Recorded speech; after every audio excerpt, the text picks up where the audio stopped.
안녕하세요. 저는 사랑하는 남편과 함께 긴 삶의 여정을 보내고 있는 30대 후반의 한 여성입니다. 여러분, 과유불급이라는 사자성어 들어보셨나요?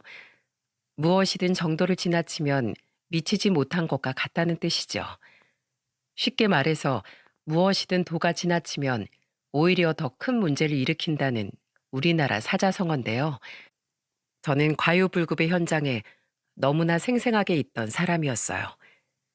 그 정도가 지나친 나머지 해서는 안 될 인생의 최대 실수까지 범해지는 것을 보면서 나만큼은 정신 똑바로 차리고 무엇이든 적당히 욕심부리고 적당히 누리면서 살아야겠다는 생각을 하게 되었습니다. 이쯤 되면 그 과유불급의 현장이란 게 무엇일까? 도대체 저에게 어떤 일이 일어났었던 것일까? 많이 궁금하실 것 같습니다. 지금부터 제 인생에 어떤 사건이 있었던 건지 자세하게 알려드리도록 해볼게요. 제 이야기는 결혼 이후부터 시작되는 이야기인데요. 저와 남편은 소개를 통해 만나 2년 정도 연애를 하고 결혼을 한 케이스랍니다. 남편과 저는 둘 다 성격이 차분하고 조용해서 서로 성격이 잘 맞는 편이었어요. 그래서 무난하게 만나면서 결혼까지 하게 되었죠. 시모는 결혼하기 전까진 제가 잘 웃는 편이고 말수가 적은 편이라 절 예뻐해 주었습니다. 그런 시모를 보며 늘 감사한 마음이 있어 저도 잘해드리려고 노력을 많이 했어요. 하지만 그 모든 건 딱 결혼 전까지의 이야기였습니다. 결혼하고 나서는 모든 것이 180도 달라지게 되었죠. 아마 이럴 줄 알았더라면 전 결혼이고 뭐고 아예 하지도 않았을 거예요. 아니면 남편만 데리고 도망가 살았을지도 모르죠. 시모는 결혼 전까진 그런 내색이 전혀 없었지만 결혼하고 나서 본색을 드러내기 시작했어요. 이전엔 없었던 행동들을 마구마구 보여주기 시작했는데 그 시작은 신혼집을 잡을 때부터였습니다. 신혼집은 시모가 다 해주었어요. 시아버지는 남편이 6살 때 돌아가셨는데 그때부터 남편과 시누이를 시모 혼자 다 키웠다고 하더라고요. 근데 시모 직업이 한의사였기 때문에 경제적으로 여유 있게 두 남매를 키울 수 있었다고 하더라고요. 그 덕에 집도 시모가 다 해줄 수 있었던 거였는데요. 대신에 시모는 저희 신혼집을 본인 집 근처로 잡았습니다. 사실 그것부터가 조금 꺼려지긴 했지만 집도 시모가 해준 거라 별다른 토를 달 수는 없었습니다. 그리고 거기까진 누가 봐도 아무런 문제가 없어 보이잖아요. 시댁이랑 신혼집이 가까운 건 뭐 얼마든지 있을 수 있는 일이니까요. 하지만 그 이후부턴 모든 것이 문제투성이었어요. 모든 것이 그때부터가 사건의 진짜 시작이었죠. 시모는 남편에 대한 사랑이 유별났는데 그건 유별난 정도를 지나쳐서 위험한 수준이었습니다. 남편을 향한 시모의 사랑은 처음부터 심했다고 하더라고요. 남편이 몇 가지 어릴 적 에피소드를 들려준 적이 있었는데요.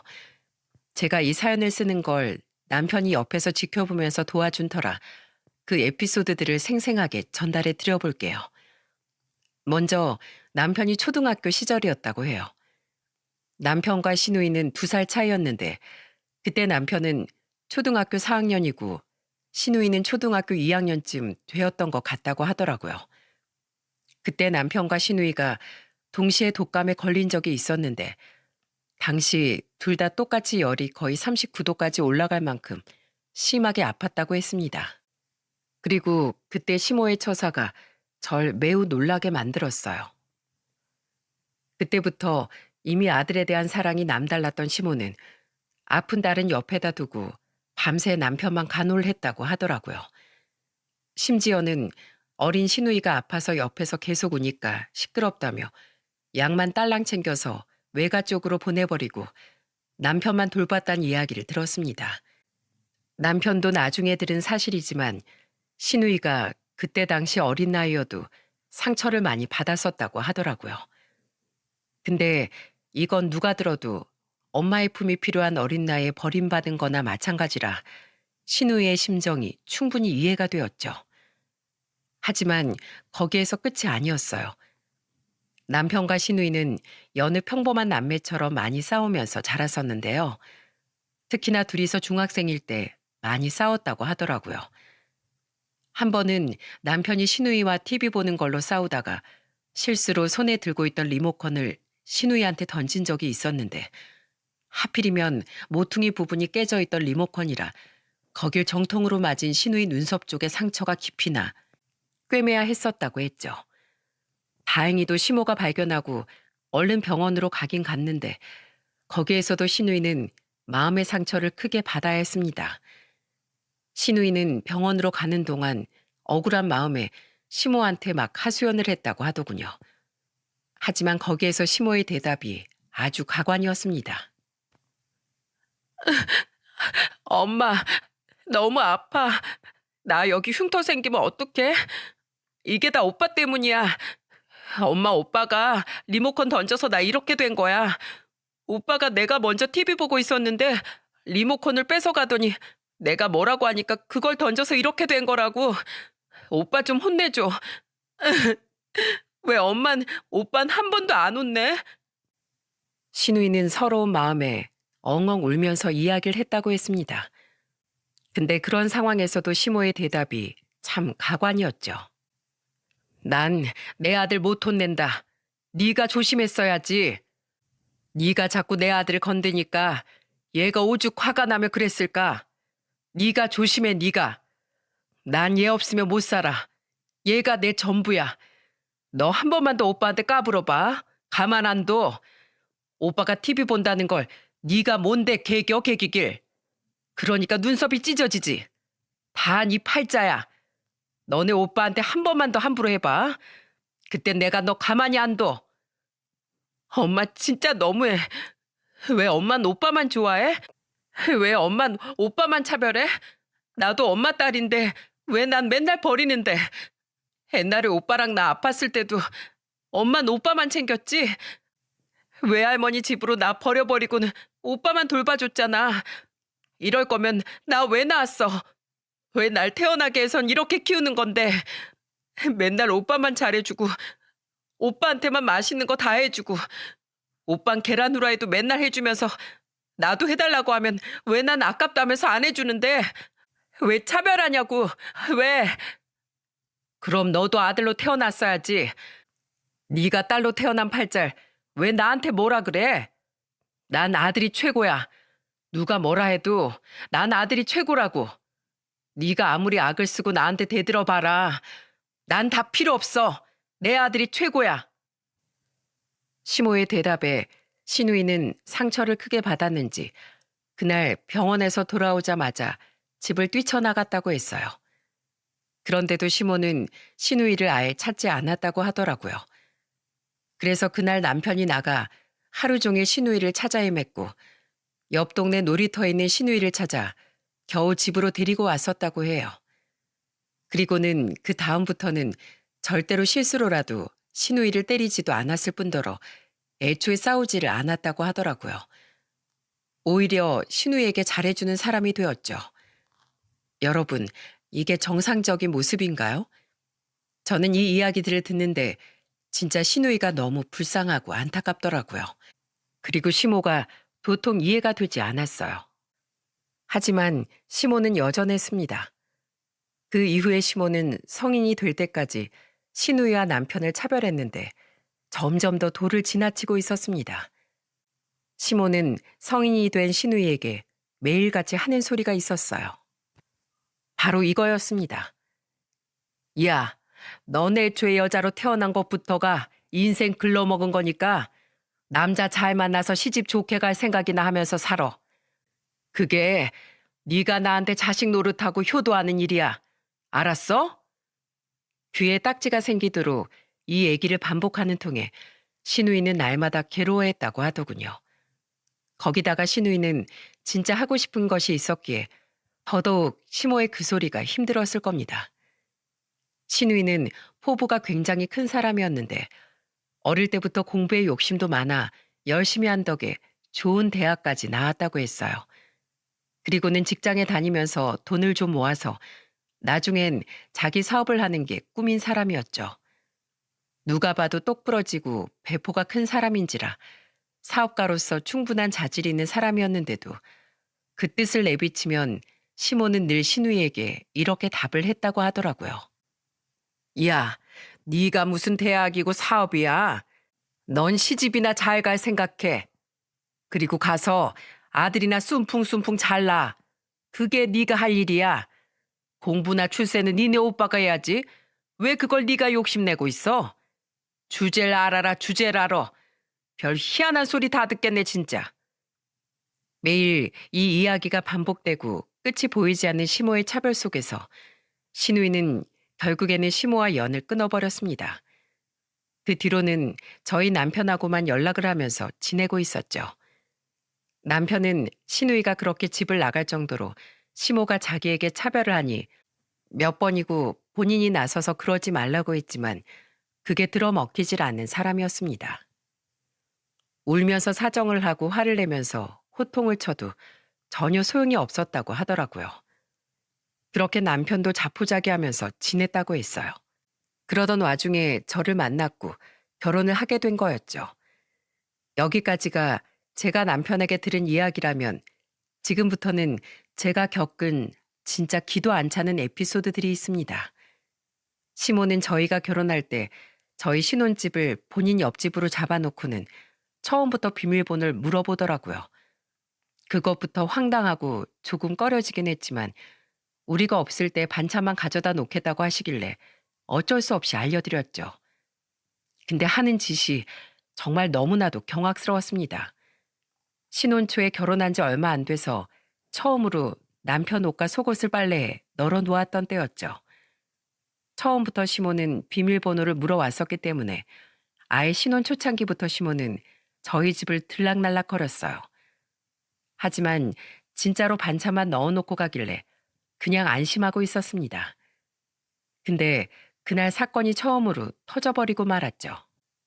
집에 빨래를 해놓은 저희 옷 중에 속옷을 포함한 남편의 옷만 싹 다 없어져 있는 게 아니겠어요? 그래서 혹시 몰라 다 찾아봤는데도 없길래 혹시나 시모가 반찬 들어왔다가 남편 옷 먼저 개서 치워준 건가 싶어서 물어봤죠. 그리고 그때 저는 정말로 입이 떡 벌어질 만큼 깜짝 놀라야 했습니다. 어머님, 혹시 저희 집에 널어놨던 남편 옷이랑 속옷 어머님께서 개주셨어요? 근데 옷장에 봐도 없던데 혹시 어머님께서 따로 치워주신 걸까요? 제가 분명히 빨아서 다 널어놨는데 제 옷은 다 그대로 있는데 남편 옷만 없어져 있더라고요. 그래서 어머님이 따로 치우셨나 싶어서 여쭤봐요. 우리 아들 옷? 그거 내가 가지고 왔다. 내 아들 옷이랑 빨래는 내가 다 빨 테니까 넌 네 옷만 챙겨라. 우리 아들은 예민해서 내가 빨아주는 것 아니면 못 입어. 그래서 내가 다시 가지고 와서 지금 빨고 있는 중이다. 그러니 넌 신경 끄고 네 옷이나 챙기렴. 저는 이 엽기적인 이야기를 들으면서 경악할 수밖에 없었습니다. 세상에 어느 엄마가 장가간 아들 옷을 가져다가 본인이 다 빨아서 오나요? 이건 정말 말도 안 되는 상황인 거죠. 그래서 제가 이건 좀 아닌 것 같아서 바로 말씀을 드렸어요. 네? 아, 어머님, 그, 조금 서운하게 들리실 수 있겠지만, 이제 남편도 저랑 결혼하고 출가했는데, 빨래는 저희가 알아서 할게요. 어머님이 결혼 후까지 남편 빨래 하시는 건 좀 아닌 것 같아서요. 남편도 그건 원하지 않을 것 같아서, 앞으로 남편 빨래는 저희가 다 알아서 할 테니까, 이 부분은 신경 안 써주셔도 될 것 같아요. 저는 최대한 정중하게 말씀드렸습니다. 근데 이때 시모 반응이 정말 엽기적이었습니다. 뭐야? 아니, 내가 내 아들 옷 빨아주겠다는데 왜 네가 나서서 난리야? 넌 네 옷이나 빨아서 입어. 내 아들 옷은 내가 빨아야겠으니까. 네가 뭔데 우리 모자 사이를 갈라놓길. 네? 어머님, 제가 무슨 모자 사이를 갈라놓았다고 그러세요. 그런 게 아니라 이제 저희끼리 나와서 사는데 왜 저희 빨래를 어머님이 해주시냐 이거죠. 그건 저희가 다 알아서 해야 할 일인데 누가 봐도 장가간 아들 옷을 빨아가지고 오는 건 좀 이상하지 않나요? 이게 어디서 말대꾸야? 내가 그렇다면 그런 거지. 내 아들 속옷은 내가 평생 손빨래하면서 다 빨아주고 옷도 손수 다림질하면서 다 다려줬었다고. 그걸 내가 계속 하겠다는 건데 왜 네가 나서서 말리냐고. 너 이러려고 내 아들이랑 결혼했냐? 어? 내 아들이랑 내 사이 갈라놓으려고 내 아들이랑 결혼했냐고. 이럴 거면 갈라서라.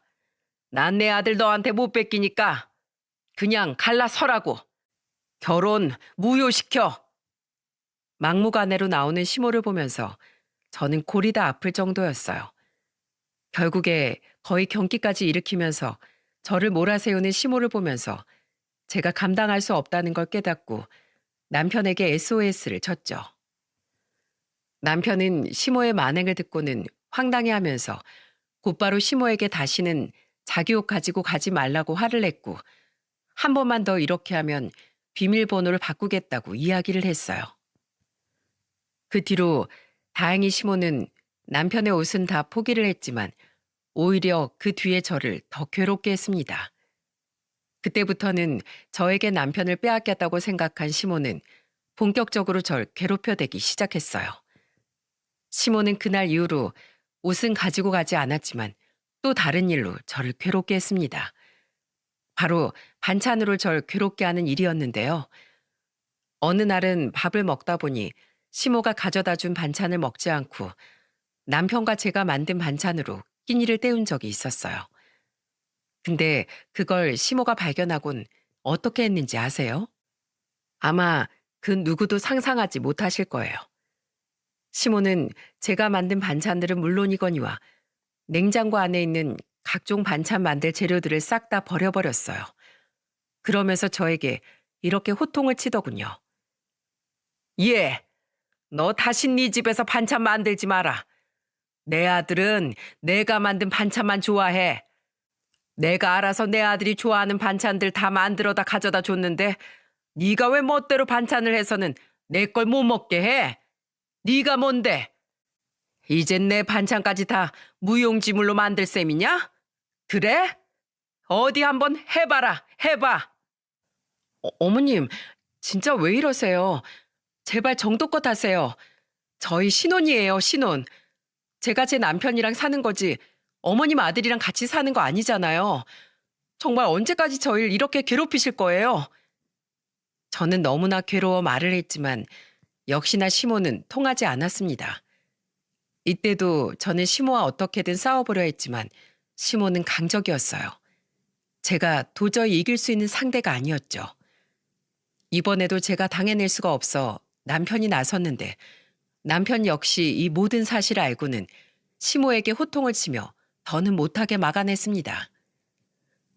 어머니, 제발 그만 좀 하세요. 제발. 언제까지 절 품에서 안 놓으실 건데요? 언제까지 절 이렇게 괴롭게 하실 작정이세요? 저 이제 나이만 30이 훌쩍 넘었습니다. 이젠 저도 결혼했고 앞으로 애 낳으면 애 아빠까지 될 처지라고요. 근데 언제까지 5살 된 아이 마냥 품에 안고 안 놓아주실 건데요? 정말 지긋지긋합니다. 지긋지긋해요. 한 번만 더 이러면 저 이젠 어머니 안 보고 살 거예요. 아예 멀리 이사 가버릴 거니까 저 이사 가는 걸 보고 싶으시면 또 한 번 이렇게 해보세요. 야, 넌 누구 자식이야? 내가 배 아파서 널 낳았어. 근데 네가 감히 내 앞에서 제 편을 들어? 네가 이러면 내가 가만히 있을 줄 아냐? 어? 두고 봐라. 내가 앞으로 어떻게 나오나. 너 오늘 제 앞에서 이 엄마 자존심 구긴 거 톡톡이 대가 치르게 될 거다. 두고 봐라. 남편은 으름장을 내놓으며 시모에게 이야기를 했지만 역시나 강적인 시모는 이 역시도 통하지 않아 자기 말만 해버리고는 집을 나가더라고요. 그리고 시모는 그 이후에 진짜 경악스러운 일을 벌이고야 말았습니다. 저와 남편은 정말로 이사를 가야 하나 그날 밤 심각하게 고민을 했었어요. 그리고 그날 이후 하루도 되지 않아 우리는 이사를 확정 지을 수밖에 없었죠. 왠 줄 아세요? 그 다음날 우리 집에선 감히 생각도 못한 어마무시한 일이 벌어져 있었거든요. 남편보다 집에 먼저 퇴근한 저는 집에 들어가자마자 비명을 질러야 했습니다. 왜냐하면 거실이며 안방에 모두 제 옷이 갈기갈기 찢어진 채로 널브러져 있었거든요. 저는 그때부터 살이 막 떨렸습니다. 너무 기가 막히고 무서웠어요. 처음엔 도둑이 든 줄 알았고, 그래서 바로 남편에게 전화를 했어요. 이 이야기를 들은 남편은 깜짝 놀라 바로 집으로 달려왔죠. 저희는 경찰에 바로 전화를 해서 어떻게 된 영문인지 알아보았습니다. 그리고 우리는 그 뒤에 알게 된 사건의 전말을 보고 경악할 수밖에 없었어요. 경찰 쪽에서 바로 아파트 CCTV를 통해 우리 집에 들어온 사람을 봤는데, 우리 집에 들어온 사람은 유일하게 딱 한 명이었습니다. 누군지 다들 예상이 가시죠? 네, 바로 저희 시모였어요. 경악스러운 상황을 목격하고 나서 우리는 그 자리에서 결정을 할 수밖에 없었습니다. 시모를 떠나야겠다는 결정이었죠. 그날 바로 집을 내놓고 우리는 시모의 집과 멀리 떨어진 곳으로 이사를 했습니다. 근데 시모는 우리의 생각보다도 더 무서운 사람이었어요. 우리가 이사 간 지 3개월 만에 시모가 어떻게 했는지 아십니까? 바로 우리가 이사한 집 근처로, 그것도 바로 옆동으로 이사를 온 거였죠. 진짜 경악스러웠어요. 그때부터 남편과 저는 노이로제에 걸리려고까지 했습니다. 정말이지 시모라는 사람이 너무 무섭고 대단하다고까지 느껴졌죠. 근데 천만다행인 건 남편의 으름장대로 정말로 남편이 시모를 버리고 이사까지 해버리니까 시모는 그때부터는 잠잠하게 지내더라고요. 아무래도 남편이 자신을 멀리 떠나버린다는 말이 진심이라고 생각을 못했던 시모가 어떻게든 저를 떼어내 보려고 했던 것 같은데, 오히려 그게 역효과가 되어 아들이 자기를 진짜로 떠나버리니 그때부터는 아차하고 지내는 것 같았습니다. 거기다가 남편이 시모가 이사를 오자마자 한번 이야기를 했었어요. 그래서 그때부터 시모가 아주 잠잠하게 지낼 수 있었죠. 남편은 시모가 우리 집 옆동으로 이사 온 걸 알게 되자마자 시모에게 곧바로 말을 했습니다. 어머니, 여길 왜 오셨어요, 왜? 저 진짜 딱 한 번만 말씀드립니다. 더는 이전처럼 우리 살림에 간섭하지 마세요. 또다시 이전처럼 그렇게 해버리면 그땐 우리 아예 저 멀리 외국으로 떠나버리고 다신 영영 어머니 보지 않을 거니까 어디 제 동생에 이어서 저까지 안 보고 살고 싶으시면 그렇게 해보세요. 저 이 말 2번 반복 안 합니다. 저 여기까지 이사 오는 것도 허투루 말씀드리고 한 거 아니었고 진짜로 이사 와버린 거 보셨죠? 외국으로 아예 도망가서 어머니 안 보고 살겠다는 말도 가짜 아니에요. 진심이라고요. 그러니까 제발 여기까지 와서 우리 간섭하지 마시고 어머니대로 사세요. 아셨어요? 알았어. 내가 이제는 정말로 조용히 살 테니까 제발 이 엄마를 떠난다는 소리만 하지 말아다오. 이 엄마 안 보고 살겠다는 말만 하지 마. 이제 나 다시는 안 그래. 정말로 내 며느리 너처럼 아끼면서 살게. 그러니까 아들, 이 엄마 떠난다고만 하지 말어. 시모는 그렇게 한풀 꺾인 목소리로 남편에게 사정을 했고, 저희는 정말 딱 한 번만 더 믿어드리기로 했습니다. 그 뒤로 정말로 시모는 조용하게 지냈어요. 이렇게 이사 와버린 것도 시모에게는 큰 충격이었는데, 또 한 번 그러면 얼마든지 외국까지도 갈 수 있다고 말을 하니 시모가 거기에 겁을 먹고 그때부터는 그냥 조용히 지내더라고요. 그게 딱 결혼하면서 1년 동안 보낸 시간들이었습니다. 그 이후 동안엔 시모는 아무 문제 없이 평범하게 잘 지냈어요. 그러다가 문제는 6년 뒤에 터졌죠. 우리가 결혼한 지 정확히 7년째가 되던 해 우리 가족에게는 비극적인 일이 벌어졌어요. 바로 남편이 위암에 걸린 거였죠. 불행 중 다행이라면 남편의 위암이 아주 초기에 발견되었다는 거였어요. 그래서 간단하게 수술만 받으면 되는 상황이었지만 그래도 시모와 저는 남편 걱정이 너무 되더라고요. 게다가 그 와중에 남편은 치료를 받으면서 살이 무려 16kg나 빠졌고 그걸 보면서 시모는 심히 근심스러워했습니다. 아이고, 내 새끼. 암 걸린 것도 억울한데 왜 이렇게 살이 빠지누? 치료가 왜 이렇게 독해? 내 새끼 불쌍해서 어째? 내 새끼 불쌍해서 어쩌누? 어머니, 걱정하지 마세요. 그래도 이게 다 치료하는 과정이고 저 수술만 잘하면 금방 건강 회복할 수 있다고 하니까 너무 염려하지 않으셔도 돼요. 저 수술 잘 마치고 얼른 어머니 아들답게 씩씩하고 건강해질 테니까 걱정 마세요. 아셨죠? 그래, 얼른 낫자. 얼른 낫자, 내 아들.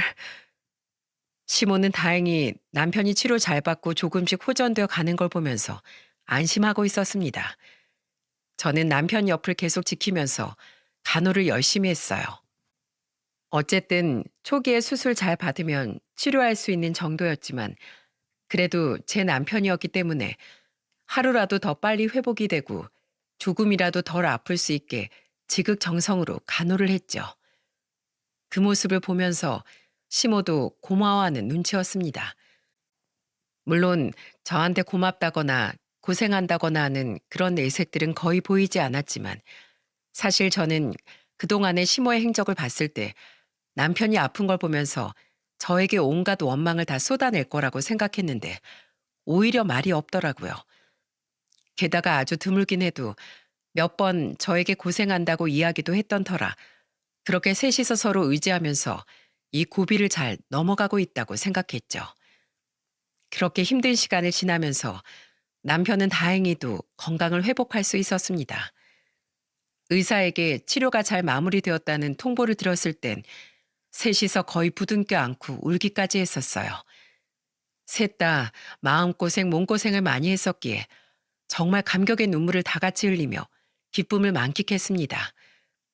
시모는 치료 이후에 살이 너무나 빠져있는 남편을 보면서 안타까워하면서도 그래도 고쳐서 천만다행이라며 기뻐했어요. 그렇게 우리는 한 고비를 잘 지나 드디어 비로소 진짜 깊은 가족이 된 듯 했습니다. 하지만 그건 착각이었어요. 너무나 큰 착각 중에 착각이었고 미련하고도 참 미련한 생각이었죠. 이 모든 고비를 잘 넘겼다고 생각한 건 남편과 저 둘뿐이었고 조용히 잘 넘어갔다고 생각한 시모는 조용히 잘 넘어간 게 아니었어요. 오히려 뒤에서 끔찍한 일을 계획하고 있었고 그걸 알게 된 건 얼마 지나지 않아서였습니다. 저희 부부에게는 한 가지 아픔이 있었어요. 바로 결혼한 지 7년이 다 되어 가는데도 아이가 없다는 거였죠. 아무리 노력을 해도 아이가 쉽게 생기지 않더라고요.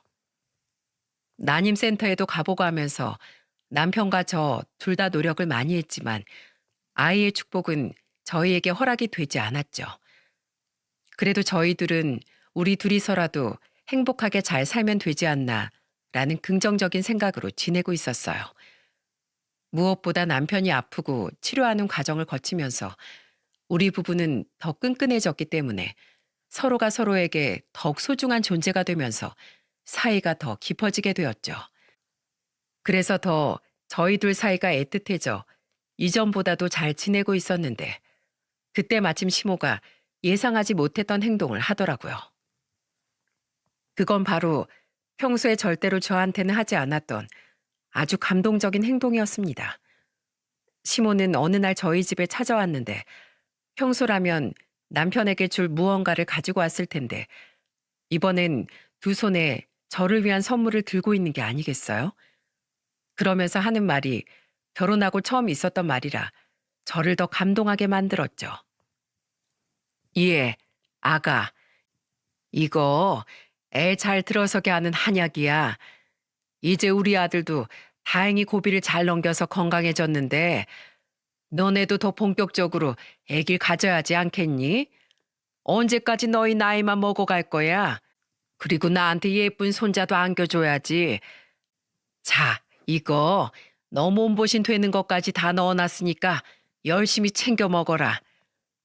어머님, 감사합니다. 이렇게까지 안 챙겨주셔도 되는데. 아이 낳고 예쁜 손주 보여드려 하는데 그렇게 못해서 죄송해요. 저 이거 먹고 열심히 노력해서 어머님께 예쁜 손주 꼭 보여드릴게요. 그래, 그래. 그거면 됐다. 나도 뭐 이제 내 아들도 치료 잘 끝났겠다. 너희들이 앞으로 완치 판정받고 할 때까지 무사히 잘 지내고 행복하게 잘 지내도 더할 나위 없이 좋겠지만 그래도 너희도 살면서 아이 키우는 행복은 또 누려봐야 하지 않겠니? 그러니까 이거 열심히 먹고 다 먹으면 또 말해. 내가 또 해다 줄 테니까. 여기에 너한테 좋은 것도 많이 넣어놨어. 그러니까 열심히 먹어야 한다. 알았지? 네, 어머님, 감사합니다. 열심히 먹을게요.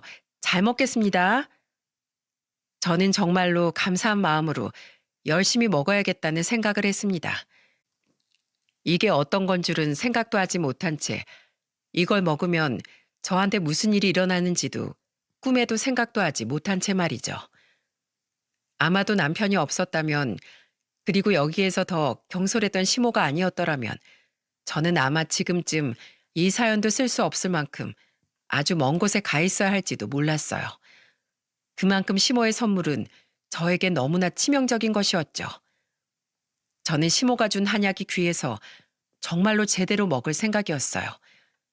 그래서 그때 당시엔 술 약속이 있었기 때문에 술도 다 끊고 제대로 먹을 생각으로 며칠을 안 먹고 있었죠. 대신에 시모가 한약을 주고 간 그날 남편이 저보다 늦게 퇴근을 한 터라 밤중에 들어왔었는데 남편이 들어오자마자 바로 자랑을 했답니다. 여보, 글쎄 어머님이 나 한약 지어주고 가신 거 있지? 뭐? 엄마가? 어머니가 당신 한약을 지어주고 가셨다고? 신기하네. 무슨 일이래? 그러니까 말이야. 어머님 말이 당신도 이제 치료 다 받고 건강 유의하기만 하면 되니까 나 몸 만들면서 임신할 준비하라고 하시더라고. 그러면서 나 몸보신도 되고 애기도 잘 들어서는 한약이라면서 주고 가셨어. 진짜 해가 서쪽에서 뜰 일이지? 나 이거 너무 소중해서 진짜 제대로 먹어보려고. 어머님이 날 위해서 이렇게 해주시는 거 처음이잖아. 당신 아프고 나서 내가 옆에서 당신 계속 간호하고 고생한 거 어머님도 아시는 것 같아. 그래서 더 감동인 거 있지? 이번 주까진 나 술 약속 계속 있어서 약속 다 끝나고 나면 그때부터 먹으려고. 그래. 근데 우리 어머니가 웬일이래? 진짜로 해가 서쪽에서 뜨려나 보다. 안 그래도 나 아프면서 어머니도 많이 힘들어 하셨잖아. 원래부터 나라면 뭐든 도가 지나치신 분인데 얼마나 많이 힘들어 하셨겠어. 근데 내가 다 나았으니 어머니가 더 신경 쓰이시겠네. 진짜 처음으로 해주신 거니까 열심히 먹고 우리 다시 노력해보자. 여보, 우린 당신 아프면서 아예 아기는 포기했는데 이렇게 어머님이 다시 힘을 주시네. 나 진짜 열심히 먹어야지. 저와 남편은 시모가 한약을 주면서 다시 아기를 가지자고 하는 용기를 얻게 되었고, 저는 정말로 다시 한번 희망을 가지고 임신 준비를 할 생각이었습니다. 그래서 미리 약속 잡혀있던 술 약속을 모두 끝내고 드디어 먹으려고 컵에 따라 전자레인지에 돌리고 입에 막 넣으려고 할 때였죠. 그때 갑자기 제 핸드폰이 막 울리더라고요. 보니까 남편이길래 평상시와 같이 받았습니다. 그리고 그날 제가 그 전화를 받지 않았더라면 아마도 지금은 영영 남편을 볼 수 없는 다른 곳에 있었을지도 몰라요. 여보, 왜 전화했어? 어머님 뵈러 간다더니 어머님이랑 같이 있는 거 아니야? 여보, 지금 뭐해? 혹시 어머니가 지어주셨다는 한약 먹었어? 먹은 거야? 어? 아니, 나 지금 먹으려고 막 데웠어. 딱 마시려던 찰나에 여보한테 전화가 왔네? 근데 무슨 일인데 그렇게 급하게 말을 해? 여보, 안 돼. 그거 먹지 마. 그 한약 마시지 마.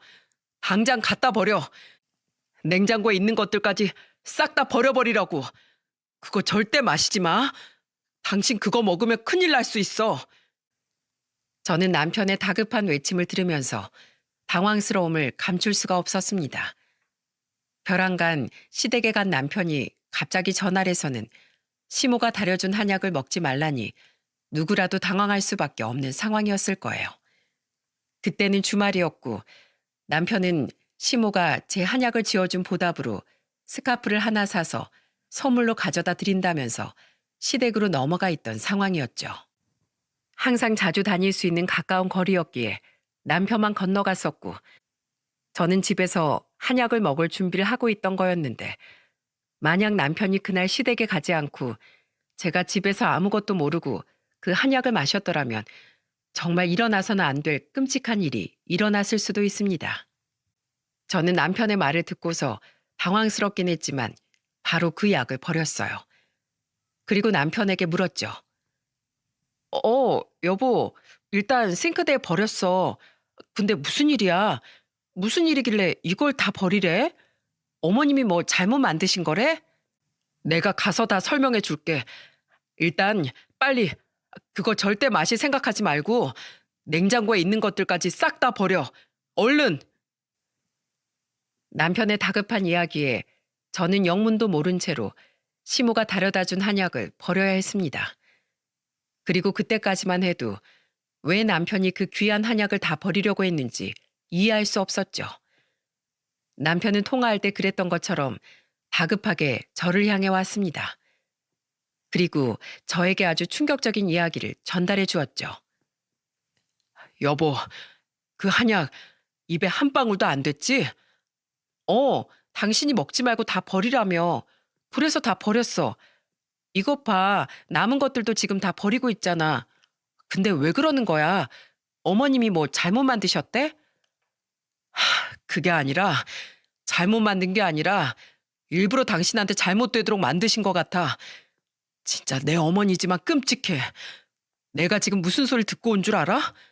당신 이거 그대로 마셨으면 진짜 저 세상 사람 될 뻔했었어. 뭐라고? 아니, 알아듣게 설명 좀 해봐. 그게 대체 무슨 소리야? 방금 어머니 보러 집에 가자마자 어머니께 당신 한약 다려주셔서 감사하다고 말씀드렸어. 근데 어머니가 뭐라는 줄 알아? 나더러 당장 새 장가들 준비하라고 하시더라. 나보고 당장 너랑 헤어져야 한다면서 내가 당신이랑 있으면 암뿐만 아니라 더 큰 병도 걸릴 수 있다고 하시더라고. 그게 대체 무슨 뚱딴지 같은 소리냐고 물어보니까 내가 아프면서 바로 점을 보러 가셨나 봐. 거기에서 당신 때문에 내가 병이 생긴 거라고 했대. 그래서 당신이 내 옆에서 없어져야지만 내가 안전하다면서 그거 한약 꼬박꼬박 먹이라고 하시더라고. 지금도 이 말하면서 내 심장이 다 떨린다. 여보가 그 한약 다 마시면 자연스럽게 나랑 헤어지게 될 거니까 나보곤 내 사주에 맞는 새 여자 만날 준비나 하고 있으라고 하시는데 가만히 있을 수가 있어야지. 지금 집 다 엎어버리고 왔어. 뭐라고? 믿을 수가 없어. 어머님이 어떻게 그러실 수가 있어? 나도 지금 믿을 수가 없어. 어머니가 이 정도일 줄은 몰랐어, 여보. 그거 아직 다 안 버린 것들 당장 성분 의뢰하자. 하고 진짜로 어머니가 그 한약에 이상한 약재 넣어놨으면 당장 신고하자고. 이건 우리 어머니라도 나 절대로 용서 못해. 이건 인간이 할 짓이 아니잖아. 당장 의뢰하자. 남편의 이야기를 들은 저도 충격이었지만 남편은 본인의 친어머니가 이런 짓까지 저지른 것이었기 때문에 더 큰 충격을 받은 듯했어요. 저희는 곧바로 한의사이신 제 외삼촌에게 시모가 지어준 한약을 가지고 가서 성분 의뢰를 부탁드렸죠. 그리고 얼마 안 되어 알게 된 성분 분석 결과는 너무나도 충격적인 결과를 안겨주었습니다. 시모가 지어준 한약 안에는 끔찍하게도 심장에 좋지 않은 약재가 들어있었어요. 일반 사람들이 먹으면 문제가 되지 않을 수 있겠지만 이 약재는 저에게 너무나도 치명적인 약재였습니다. 왜냐고요? 제가 한때 심장 때문에 수술까지 받은 심장병 환자였거든요. 외삼촌은 성분을 분석하자마자 깜짝 놀라 저에게 전화를 하셨고 저는 그 전화를 받자마자 다리에 힘이 풀려 그대로 주저앉아야만 했습니다. 얘 선영아, 너 이거 먹었니? 먹은 거 아니지? 너 이거 절대로 마시면 안 돼. 여기 안에 심장에 안 좋은 약재들이 있어. 너 이거 먹으면 큰일 날 수도 있다. 절대로 먹지 말고 이거 당장 가져다 버려. 누가 해준 거야 대체? 한의사 하신다는 너네 시어머니가 해주신 거야? 그 양반 큰일 날 양반이네. 의사 딱지 떼라고 해라. 너 심장 안 좋은 거 모르고 해준 거야 뭐야? 환자 체질도 제대로 모르고 한약을 지으면 어쩌자는 거야? 야, 이거 당장 다 폐기해라. 절대로 넌 먹으면 안 돼. 저는 이 이야기를 듣자마자 제가 어떻게 할 새도 없이 그대로 스르륵 주저앉아 버릴 수밖에 없었어요. 이렇게 끔찍한 일을 저질러 버리는 심호라뇨. 저는 주체할 수 없는 두려움과 분노가 치밀어 올랐습니다. 이 모든 사실을 그대로 남편에게 말했고 남편은 외삼촌에게 그 성분 분석표를 받아 증거로 삼고는 곧바로 심호를 고소해버렸어요. 남편은 경찰에 신고를 하자마자 곧바로 심호가 있는 집으로 달려가 온 집안에 있는 모든 물건들을 깽판치면서 화를 냈어요. 어머니는 인간이 아니에요. 인간이 아니라고요. 당신은 악마입니다. 어떻게 당신 며느리 심장 안 좋은 거 뻔히 알면서 아니지. 어떻게 그걸 이용해서 이렇게 큰 일을 저지를 수가 있어요. 지금 경찰에 신고하고 오는 길입니다. 당신은 절대로 용서받으면 안 돼요. 절대로 당신을 용서할 수가 없습니다. 끔찍하네요. 정말 너무너무 끔찍하다고요. 남편은 자신의 어머니가 악마였다는 사실에 분노를 하면서도 오열을 하며 악에 받쳐 소리를 질렀습니다. 거기에 시몬은 처음엔 당황한 듯 했지만 이내 얼굴이 표독스럽게 변하면서 그제서야 본심을 나타내던 거 있죠. 내가 뭘 그렇게 잘못했는데? 진짜로 잘못한 건 쟤야. 내가 아니라 쟤라고. 너한테 진짜 악마는 내가 아니라 쟤인데 왜 그걸 몰라? 쟤 때문에 네가 암에 걸리고 그 생고생을 했는데 왜 내가 악마야? 내가 그 악마 너한테서 자연스럽게 처리해 주려고 한 것뿐이야. 정신 차려 너. 지금 너한테 필요한 사람이 누군지, 진짜로 널 위하는 사람이 누군지 제대로 판단해. 네 곁에 진짜로 있어야 하는 사람이 누군지 똑똑히 직시하라고. 시몬은 뻔뻔하게도 너무나 무서운 말을 서슴없이 했습니다. 아무런 죄책감도 가지고 있지 않았죠. 그리고 저는 저를 가리켜 막말을 하는 시모를 향해 참을 수 없는 분노를 터뜨려야만 했습니다. 진짜 무섭다. 진짜 무서워. 당신은 정상이 아니야. 정상이 아니라고. 당신 진짜로 그게 아들에 대한 사랑인 것 같아? 자기 딸마저도 외면해버린 그게 진짜 아들에 대한 사랑인 줄 아냐고. 당신은 미친 거야. 집착을 넘어서서 당신 그거 광기야. 당신 절대로 용서 못해. 당신은 지금 한의원에 들어가서 사람들 맥보고 있을 때가 아니라 당장 정신병원 들어가서 치료받아야 돼. 그 광기 못 고치면 평생 거기서 썩어 죽어야 한다고. 두고 봐. 당신 죄가 톡톡히 치르게 해줄 거야. 저는 광기 어린 시모의 모습을 보면서 저 역시도 세상에 태어나 처음으로 느껴보는 광기가 나왔습니다. 도저히 시모를 용서할 수도 없었고 그에 대한 분노를 참을 수도 없었어요. 남편도 저도 거의 울부짖으며 소리치고는 그 자리에 더 있는 것도 끔찍해 바로 나오려고 했습니다. 근데 역시나 반성이라곤 눈 씻고 찾아볼래야 찾아볼 수 없었던 시모는 끝까지 자기가 잘했다고 주장하며 뒤돌아 나오려는 남편의 팔을 붙잡고는 늘어졌어요. 안 돼. 너는 못 가. 넌 쟤랑 헤어져야 돼. 너 죽는 꼴 못 본다. 나 너 이 세상에서 사라지는 꼴 못 봐. 그러니까 당장 저거랑 이혼해. 떨어지라고. 네 팔자에 필요한 건 나야. 이 엄마라고. 제발 아들 정신 좀 차려. 이건 나요. 이젠 진짜 무서워요. 또 어머니가 어디까지 갈지 두렵다고요. 지금 내 손 안 놓으면 나 영영 다시는 어머니 안 봐요. 그러니까 앞으로 나 계속 보고 싶으면 지금 당장 이 손 놔요. 나 어머니랑 제 아내 같은 공간에 있게 하기 싫습니다. 지금은 아내랑 갈 거니까 당장 이 손 놓으시라고요. 남편은 사정을 하며 매달리는 시모를 매몰차게 뿌리쳐버렸고 그대로 거실 바닥에 주저앉혀져 버린 시모는 발까지 동동거리며 떼쓰듯 남편을 붙잡았지만 남편은 아랑곳하지 않고 절 데리고 그 지옥 같은 곳에서 데리고 나왔습니다. 그 뒤로 시모는 경찰서로 끌려가 조사까진 받았지만 제대로 죗값을 치르길 원했던 우리의 바람과는 달리 집행유예로 끝나게 되었어요.